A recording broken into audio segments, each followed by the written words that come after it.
The sauna door creaked. Wood rubbed wood, cold and warm mingled with past and present. Warmth enveloped us. The window to the dressing room clouded over. The steam of generations filled the room. David Salma from his book, The Sauna.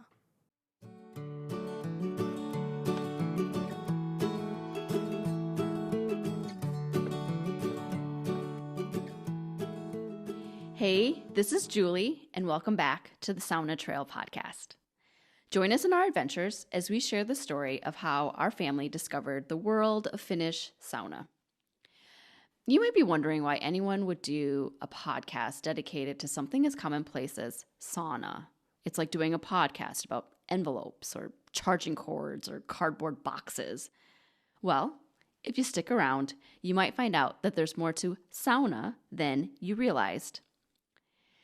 This episode marks our first experience sharing sauna with our extended family on the Sauna Trail. You'll hear my mom's and my sister-in-law's and the kids' thoughts on their first sauna adventure. Then, towards the end of the episode, we'll share some 360-degree immersive photos and dissect it a bit. Last week, Christopher did a special episode on the history of Finnish sauna in North America. We hope you enjoyed learning about sauna's journey just as we have. Being an immigrant family from Cambodia, it was fun for me to learn about other immigrants having to adjust to living in America while preserving essential parts of their own culture. So if you didn't get a chance to listen to that, I'd encourage you to go back and give it a listen.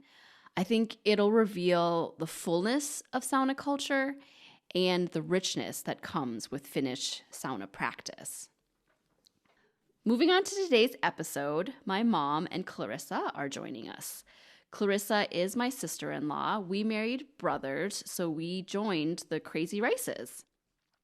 And then before we really get going, I just want to do a quick explanation that the Cambodian word for grandma is yay. So if you hear my kids talking about yay or saying something about yay, that's their grandma, which is my mom. So Mom, Clarissa, how are you guys doing today? I'm doing well, thank you. Exciting.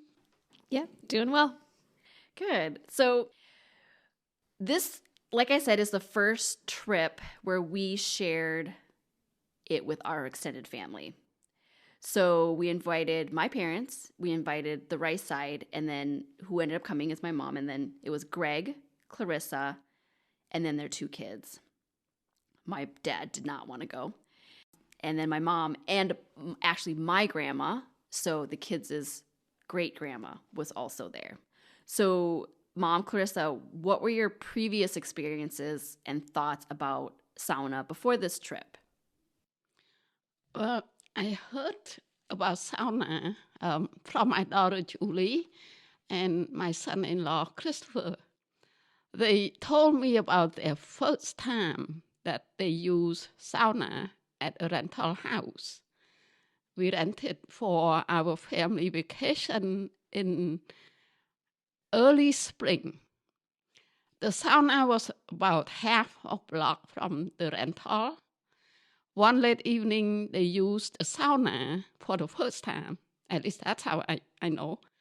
And after done, they walked to the rental in a cold night. They told me they felt very good. They were in their swimsuit, but they were not cold in the 35-degree F night. They said that the feeling was, as they walked to the rental, was amazing. And it was something they never had before. It sounded very interesting to me, but I could not imagine what sauna was like and what it looked like. Christopher and Julie kept telling me about what they read and learned about sauna. It sounded interesting, but I still couldn't imagine what it was like. I just thought to myself, okay, you say you stay in a room with 160-degree F for maybe 3 to 10 minutes. And then you get out to the cold in about 20 degrees of winter. You do that, you would get a heart attack. That's what I thought. And then, I think your body cannot handle it. And plus, I stay outside in 102-degree heat. I could not stand it, let alone 160 degree. That was what I thought about sauna before my first sauna session. I think my first experience with sauna was probably a sauna at a hotel that was lame. But I do remember the smell, and I feel like that's something like the smell of wood and kind of like the heat and the rocks. And if you happen to get like water on it, just kind of that smell of a sauna, I remember, but didn't really have a good real sauna experience before that. Yeah, so pretty similar to kind of where we came from too. Did you like it beforehand? It was not something I would have sought out. Yeah. Like warming, like growing up, you'd go to a pool, and if it had a sauna and the pool was cold, you'd go sit in there for a few minutes and then you'd jump back in the pool. But it was, not enjoyable, really. Yeah, same. So when you heard about us kind of getting into sauna and kind of exploring this new thing, what were you guys' thoughts on that too? What I thought then and what I think now are different. This was what I thought early on when Christopher and Julie started getting into sauna. This is what I thought, quote, they need to be careful. The sauna heat and cold thing does not sound safe, unquote. So, yeah, and I remember, it concerned me. So I asked them several questions. I asked them, had anyone died during the sauna session? And then, what is the long-term bad side effect of going sauna? And then I asked them, and what is the benefit of it? And another concern is that, is it safe for the children to do sauna? So, yeah, quite a concern previously. Yeah, because Cambodian culture obviously does not have sauna. We're tropical, and so we just didn't really have any experience. My parents just didn't really have any experience with it at all, really. So, I just thought it would be a rice family phase, one of those. Ooh, I'm really excited about this, and people get into it for like a little short stint, and then you move on to something else. And it really hasn't been a phase, or it's been a long one. Yeah. So as we extended this invitation, then Christopher went on the hunt to find a place that would kind of accommodate us. So Christopher, how did you find this place, and what was your thought process on that? Well, we had stayed I'd gone to Viroqua, southwest Wisconsin, with my dad and brother. And that was too tiny of a place. It couldn't fit nearly the whole family. And I didn't love that sauna. It was kind of rustic and hard to get in the water. So I started looking up north, where there's many more Finnish people in northern Minnesota, and found a pretty good-sized place in Isabella, Minnesota, that had a nice log cabin rental and a log sauna that was big enough to fit several people. I can't remember how many people did we have in our group this time that went. We were 6. Claire was 4. So that's 10. And then my 12. mom and grandma were, so 12. So 12 of us. And then I did invite the rest of the Rice family as well, because they have other cabins at the National Forest Lodge. But they weren't game for going on this crazy adventure. It's just another one of Christopher's phases. We'll pass. To clarify, all of the Rices have their phases. This is true. So, So this was our first sauna with the kids. Our kids hadn't experienced it at all, besides Nala in that small electric one, which we don't really count that one because we didn't put any steam on the rocks and we didn't know what we were doing. And this was also our first log sauna, which was pretty interesting. There was a lake, but it was pretty difficult to get into and kind of weedy, so none of us ventured to go in that lake. But there also was a shower in the changing room, which was, again, another first, pretty unique thing for us. The one thing I remember was that the log sauna took a long time to heat up. I think like after 45 minutes to an hour, I was expecting it to be nice and hot, but it wasn't. And I didn't really know what I was doing for managing the stove. So I was impatiently going, come on, get hot, get hot. But it did stay warm for a long time. After we had saunaed one night, I remember checking the temperature the next morning, and it was still like 110 degrees Fahrenheit in the sauna. So it was me just kind of learning, oh, this log sauna thing is a little bit different than all the ones we've used so far. And I'll show you some pictures of the sauna later in the episode. We'll jump into then the sauna sessions. So the guys went first after he kind of got it warm-ish. And I remember by the time they were done and we went in, because then we went in, it was me, my mom, Claire, our girls, and our kids too. You know, they obviously went with the moms. So it was dark by the time we got in there, like very dark. Do you remember that? Mm-hmm. Yep. Yeah. So before we jump into what it was like, were you guys nervous? Like, what were you expecting? What were your kind of expectations? Did you have any? Well, yeah, that first sauna trip, well, I did not know what to expect. But I was not nervous. In fact, I was curious to know what sauna was like and wanted to try. But I was determined that if sauna is too hot for me, I'll walk out of the room and I'll cool down, then I can go back. You know, I had to be very careful not to go too hot. And my daughter Julie said that there was no time limit, man. You do at your own pace. And that's comforting. And then and another thing with that first sauna experience that, you know, when we get to the rental place, Christopher, my son-in-law, he right away, he showed me the sauna. And then he explained to me different features of the sauna. I thought that was very nice presentation. I thought he knows what he's doing.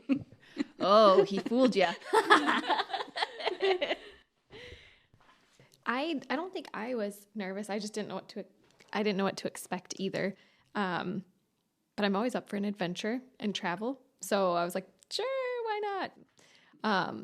But when you mentioned, I forgot it was dark. And I think that part I was like, I was expecting more light because all hotel saunas are like completely lit. So I think that I was like a little concerned, like how are we going to navigate? It's hot in there and it's dark. What if we trip and fall into the fire? But yeah.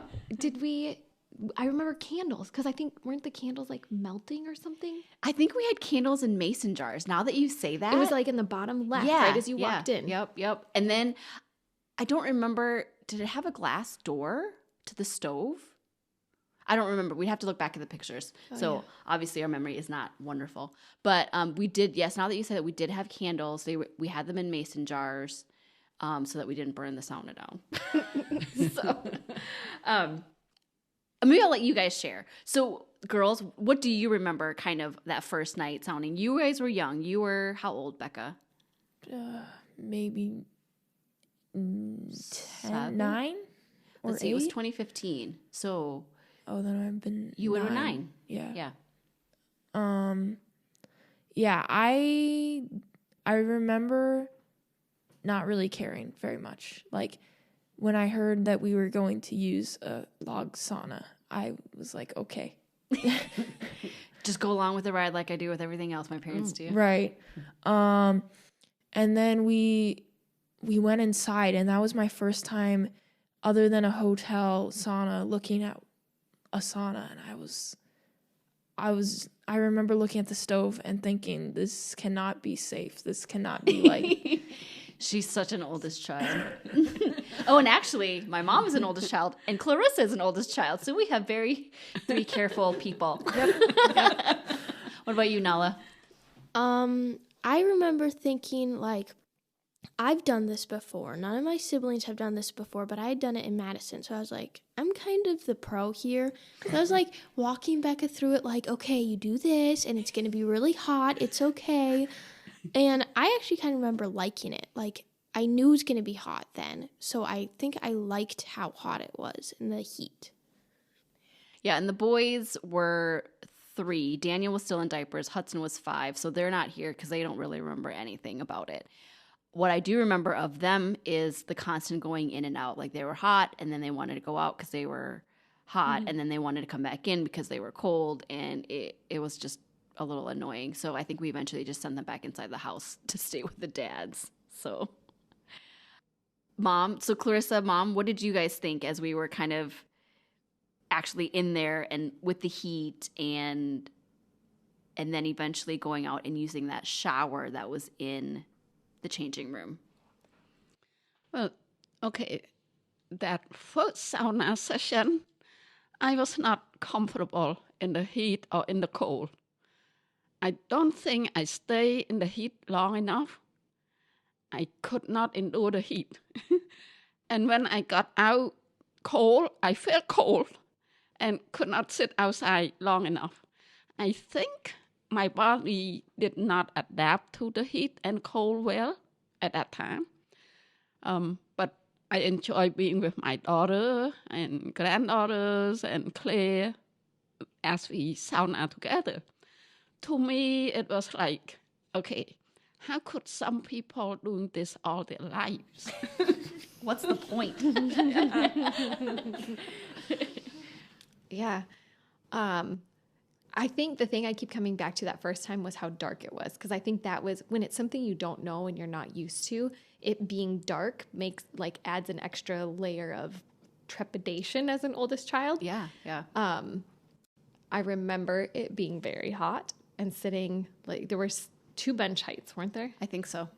And then I think at some point you were like, it's okay, you can move down. And I was like, oh, okay, like there's like relief. You could go lower and cool off a little bit. I remember too the cold shower outside. And I was like, you want me to do what? Like, why? Huh? And I was like so on that part. But I did like the accessibility of it. Like, it was a good sized changing room. The shower was right there. I mean, I liked the setup, and I thought it was really pretty too, like the log, because I remember the stone too. Yeah, the chimney or whatever of the stone. Yeah. It's interesting to hear your guys' thoughts, because I think for me, like, this was, the second time I'd used it, and so I wear glasses. So when I go sauna, I don't wear my glasses, so I can't really see. So even in the dark, even though I had done it before, it is kind of scary for me too, because I can't really see. It's dark, and we were in there for a while. I don't remember how long, but I remember, Claire, you had asked a question to my mom about what it was like growing up in Cambodia as a little girl. And my mom started telling a story about what it was like being a teenager, being a young woman, dealing with her monthly friend that visits, dealing with menstruation and what it was like in Cambodia. And I really had never had that conversation with my mom. But for some reason, with your curiosity, Claire, and something about the dark, I feel like something about that darkness allows you to just talk and not be intimidated. And then, Mom, you just started talking. You started talking about, like, well, we had to use towels and I couldn't go to school. And it was all these things. And then my girls were in there. Becca was 9, Nala was 7. And we had sort of talked about body changes, but not a lot.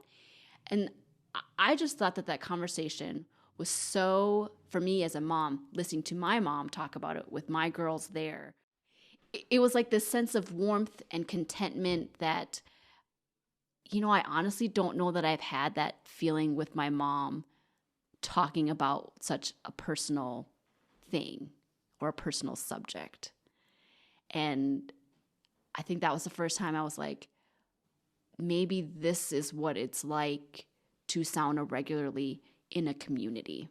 Like, because we'd been reading, like the Finnish bath was like, they would have weekly sauna. The men would go first and then the women and the children. And you would have women in there taking care of the kids, but they're also in there just like chatting and talking, and no one's worried about this fat roll or these stretch marks. You know, everybody's in there and they're just enjoying the company and just talking and being together. I think that was the first time I felt this is what those sauna books are talking about, that I've been reading those stories, like this feeling of community and connectedness. And for me, that just, I felt like it opened up a whole new side of sauna for me that wasn't there before. Even though I had that with Christopher a little bit with, you know, when we went to northern Wisconsin, just the two of us, we felt that connection. And then to feel that again with my sister and my mom and my daughters in a new way was really touching and profound, I thought. And I loved the candlelight, like you had mentioned, because I remember being aglow, and I can't remember too. I thought it was maybe from the glass door, but I think you're right. I think it was the candles, yeah, and that warm, soft light, you know, without the harsh electric lights that are on, and then you're going out into the cold. And I don't think I liked the cold either. I don't think any of us really liked that cold shower, because I think part of it was I don't think any of us got hot enough. I think it was hot, but we didn't know how to handle the heat. Right. Well, and I do think it takes training physically and mentally to go from that, because it's not appealing to be like, I'm warm and comfy and I'm going to go put myself in a cold, uncomfortable position. You know, like it's a drastic, I think for me, it took mental training to appreciate that and see that as part of the process, instead of like, I'm hot, let me go jump in an ice cold shower. That sounds like a good idea. Like there wasn't that connection. No, not at all. And we did not do any sort of bathing, showering. It was mostly just get in that cold water. And I don't think it was actually that cold, the water. No. I think it was actually kind of warm, but I'd never taken a cold shower before. I didn't know what that felt like. And so... Well, and I think also part of not getting warm enough in the sauna, like I don't remember us using any water really in the sauna either, or doing very much steam. I think we had a bucket of water down below that I remembered playing in, but it was we just kind of sat there and endured it as much as we could, and then we kind of just went out, and I don't think there was much use of water in the sauna either. Yeah, agreed. I don't remember having multiple buckets or anything like that, or throwing water on the rocks. You know, again, we were new, we were learning. And so then after we were done, I don't even know how many rounds we did. 2, 3, don't remember. Several rounds. But I also remember that we tried to go outside, but there were so many mosquitoes. And so we couldn't sit outside. So we were kind of like in that changing room that was kind of a little bit warm. So I didn't feel like we could just really relax and get nice and cold. So then when we went back into the sauna, it was nice and warm, but I think there's something about really being able to relax in between the rounds. So I think we did 2, 3 rounds, and then we went inside, and I remember we went inside and Christopher had grapes and different snacks for us to eat. And I think I just remember thinking, these grapes are amazing. Do you guys remember that? I don't remember that. No. There's little things I remember about this trip, but it was like digging into the recesses to remember this one. Yeah. Right. I know. I think we have pictures, so I can kind of helps us remember and cement things into my memory. But okay. So what I already kind of shared my favorite part was the conversation and the connectedness. What were some of your guys' favorite parts of that first experience?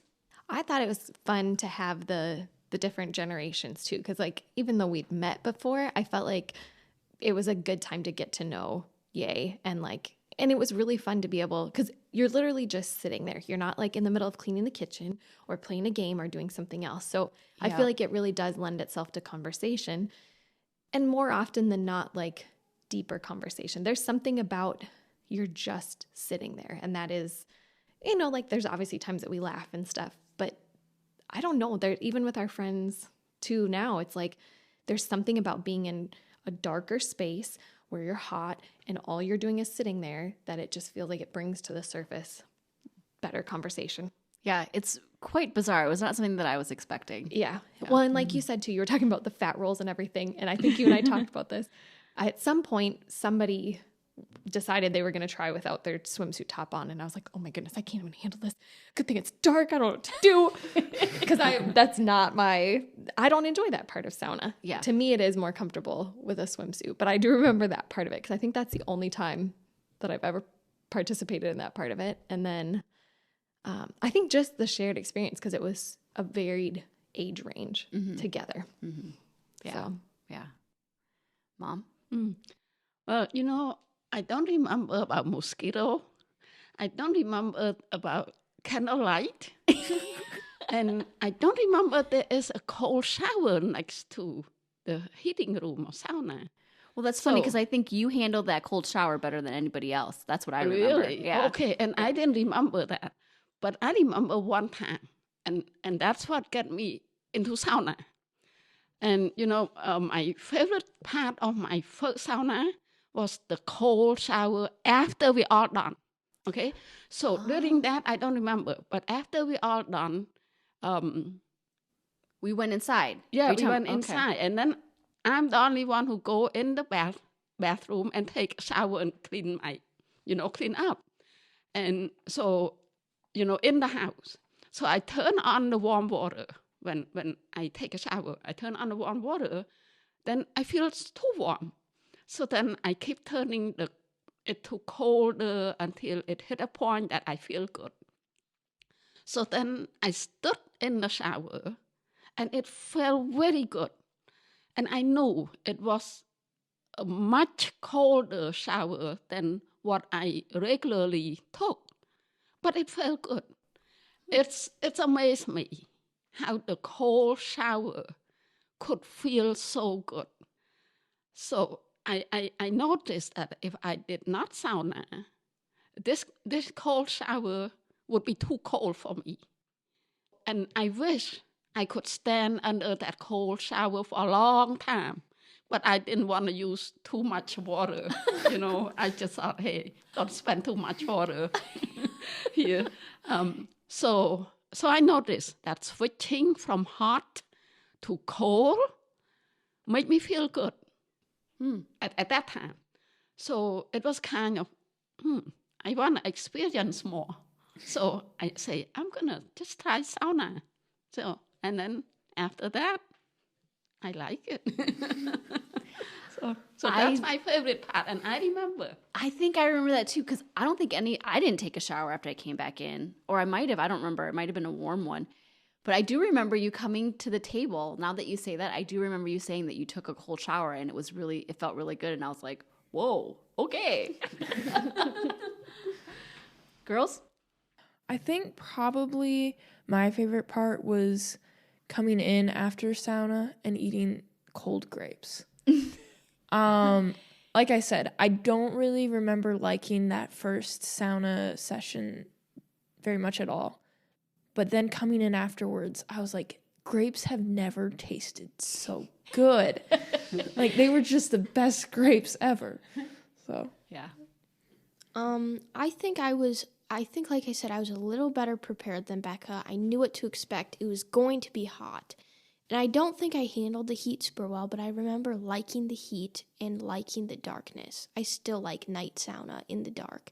I just can relax better. So I think I liked the heat and I liked the darkness. So how old were you at that time? Was it 7? Yeah, you had just turned 7. Yeah. Yep. Mm-hmm. I think after that first one, I don't think I was like sold, like, oh, this is amazing, I want to do this again. But I was like, that's enjoyable. Like, I would do that again with people kind of thing. Like, but it wasn't like, I have to do this again. Or that was mind-blowing or amazing. You know, like, it was like, that was a fun experience. Neutral. Oh, that's interesting. Because I think that was, I don't know, maybe it's something, maybe when you discover it on your own, like when Christopher and I discovered it on our own, there's maybe something different about that experience. And then you experience it kind of almost like secondhand, like you're experiencing with us, but it's not that same effect that it had, I guess, on Christopher and I the first time. Well, and I think like the excitement level, because it was like, you guys were like pumped because you had multiple levels of enjoyment from it. You know, like there was the relational side of it, the new experience, and like the physical benefit of it. So I feel like for you guys were like, this is amazing. And you're like, you go try it and you're like, okay, yeah, that's nice. It's okay. But it was just different. You know, like when somebody's super pumped about something, I feel like you go in a little bit more cautious. Yeah, that makes sense. This trip was really special for me because my grandma went with us. She did not go in the sauna with us. She had Alzheimer's at the time. It was more on the mild side at that point. She could still she was living with my mom. She could still travel and do things, but I think that was the first trip where I realized how bad her dementia was getting. I'm going to try not to cry. Because I remember she would ask, so Claire's youngest was with us, and he was only 5 or 6 months old. He was a baby. And I remember my grandma kept asking me, whose baby is that? And is it a boy or a girl?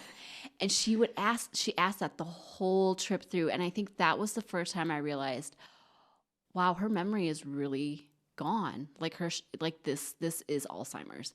And this was the last trip that I took with her.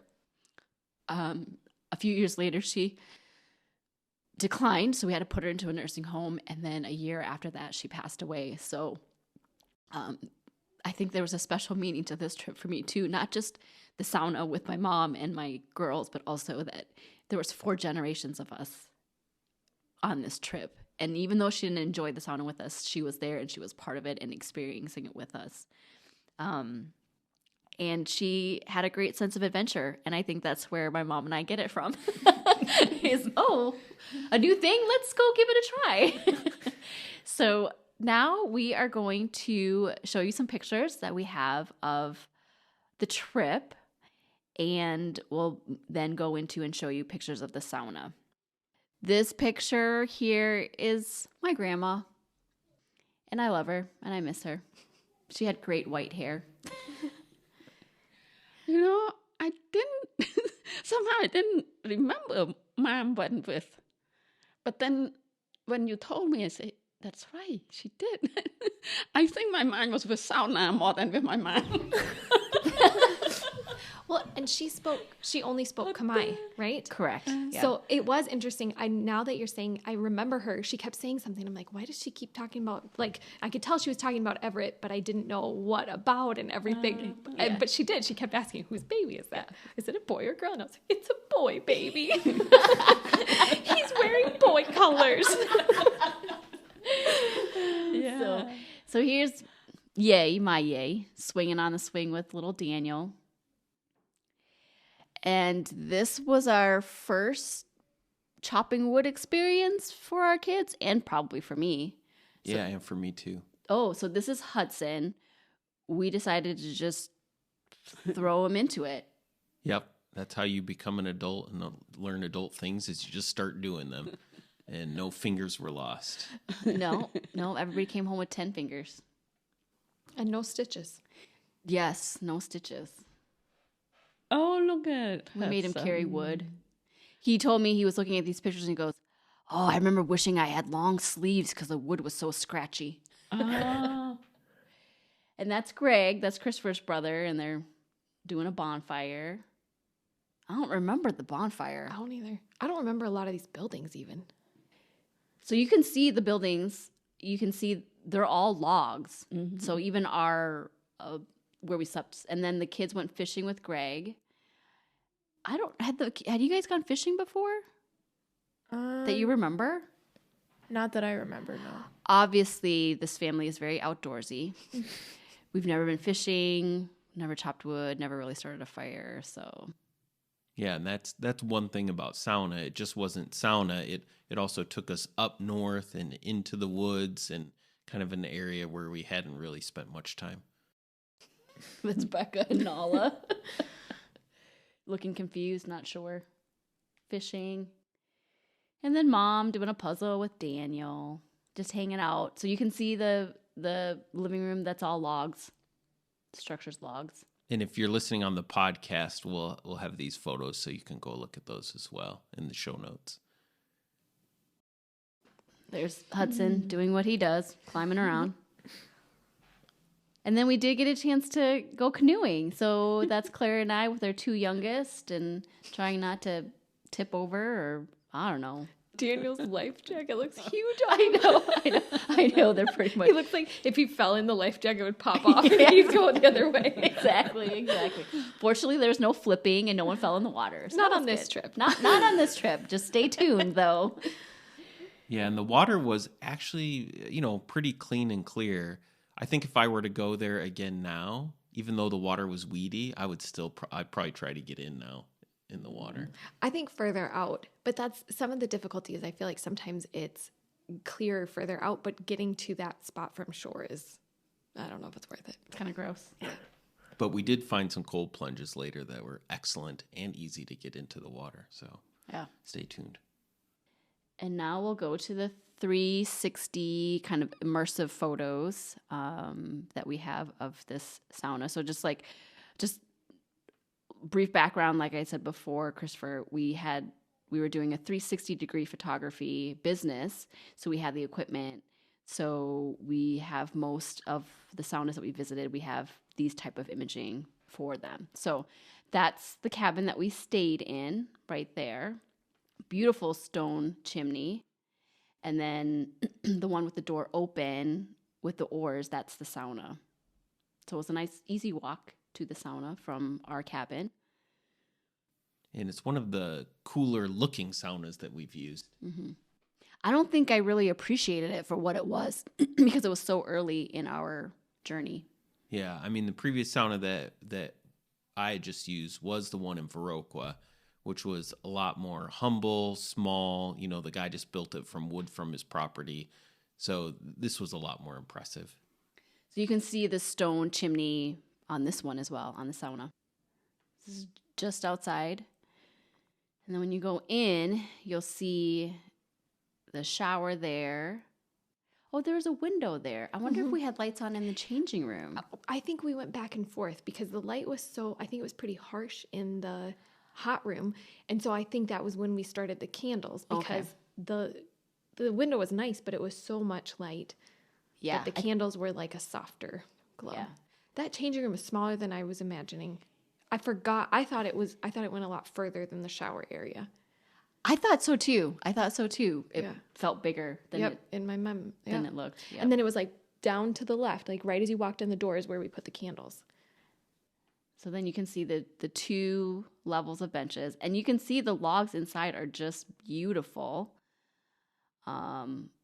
With the window there, and then kind of that wonderful stove. So there is no glass door. So I think all the light was from that candle that we had.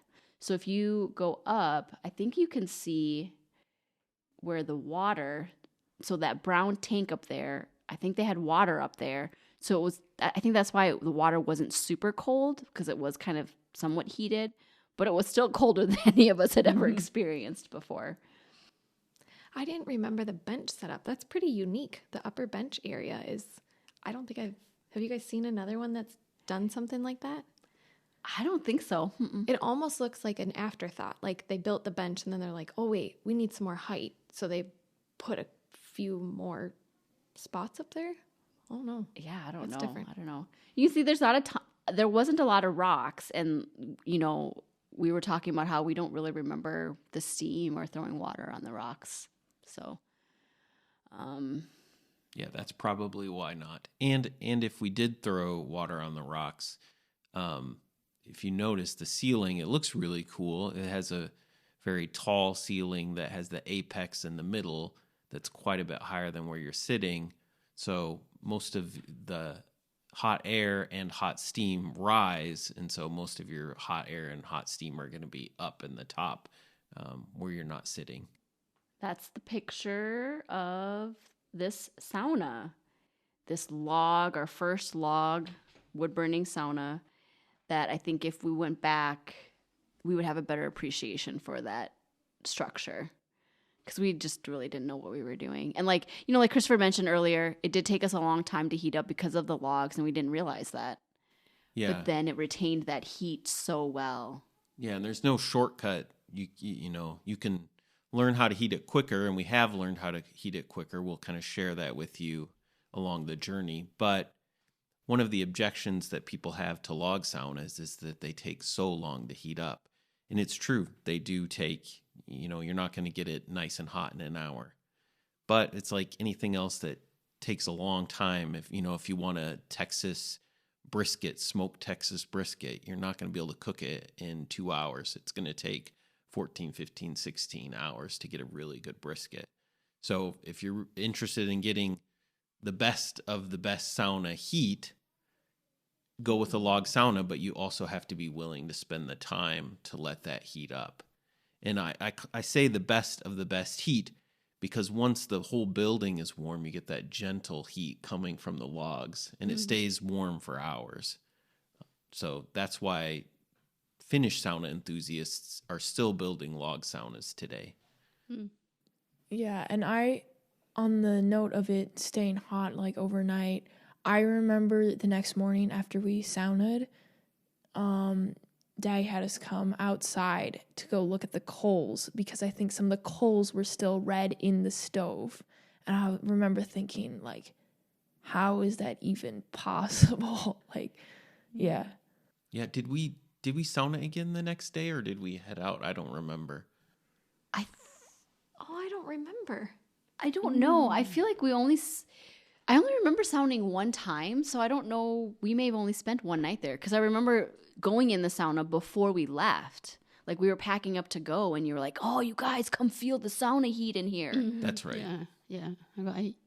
And so I think that's why it was so late. We were like, "Well, we got to get our sauna in because we're only here one night," and so it was so late that evening when we did.